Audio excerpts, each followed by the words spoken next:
Trouve les réponses aux questions posées. Si tu ne te souviens plus des lois qui s'appliquent ici, regarde la vidéo qui apparaît. Si tu veux comprendre davantage pourquoi on a ces lois dans les différents circuits, tu as également cette vidéo pour t'aider. Mets en pause, fais toutes les questions, puis relance pour la correction.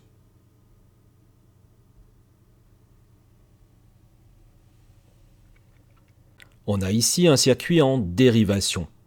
La loi qui s'applique est la loi d'additivité des intensités.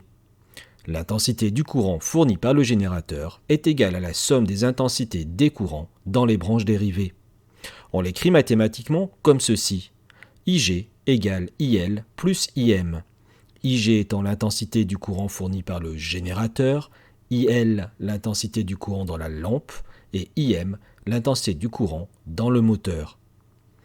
Dans la première question, on nous donne l'intensité pour la lampe, 280 mA, et pour le moteur, 3,2 A.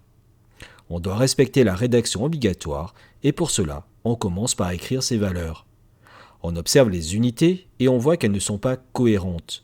On doit tout mettre en milliampères ou tout en ampères, en multipliant ou divisant par 1000.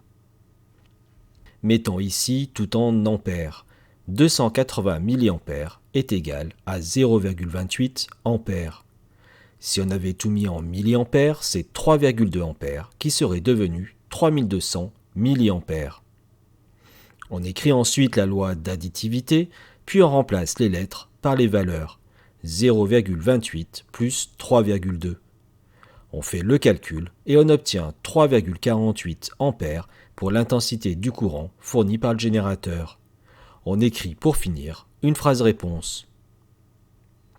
Pour la deuxième question, on connaît l'intensité du courant fourni par le générateur, 1,5 A, et l'intensité du courant dans le moteur, 50 mA. On écrit les valeurs et on convertit. Cette fois-ci, on peut choisir de garder les milliampères et on obtient 1500 mA pour l'intensité du courant fourni par le générateur. On écrit la loi d'additivité.